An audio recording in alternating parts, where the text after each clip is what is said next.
வேலை இல்லாத பட்டதாரி. இந்த வீடியோவை ஸ்கிப் பண்ணாமல் கடைசி வரைக்கும் பாருங்கள், அப்போ தான் உங்களுக்கு நல்லா புரியும். வாங்க வீடியோக்குள்ளே போகலாம். உண்மை சம்பவத்தை கேளுங்க. 1988ஆம் வருஷத்தில் கிராமத்தில் ஒரு அரண்மனை போல் இருக்கிற ஒரு வீட்டில் ஒரு அழகான ஒரு பெண் குழந்தை ஒன்று பிறந்துச்சான். அந்த பெண் குழந்தை கொஞ்சம் கொஞ்சமாக நல்லா வளர ஆரம்பிச்சிச்சான். வளர ஆரம்பிக்கும்போது பேர் தான் அரண்மனையில் பிறந்துச்சு. ஆனால் நல்ல சாப்பாடு அந்த குழந்தைக்கு கிடச்சது கிடையாதான். அப்படி நாட்கள் போயிட்டுருக்கும்போது போடுறதுக்கு கூட நல்ல ட்ரெஸ்ஸு அந்த குழந்தைக்கு கிடச்சது கிடையாதான்.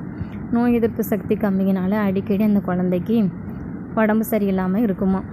நடந்தே தான் அந்த காலகட்டத்தில் எல்லோரும் நடந்தே தான் ஹாஸ்பிட்டலுக்கு போவாங்களாம். அப்படி அடிக்கடி ஹாஸ்பிட்டலுக்கு தான் போய்ட்டுருப்பாளாம்.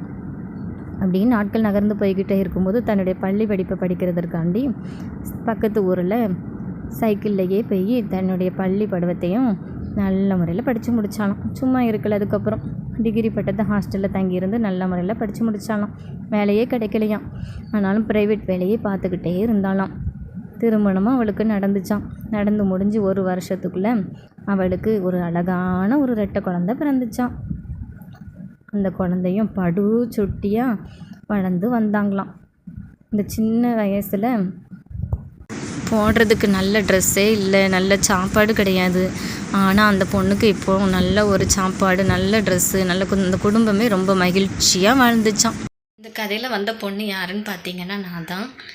எல்லாத்துக்கும் கண்டிப்பாக வேலை கிடைக்கும், எல்லாத்துக்கும் நல்ல எதிர்காலம் உண்டு.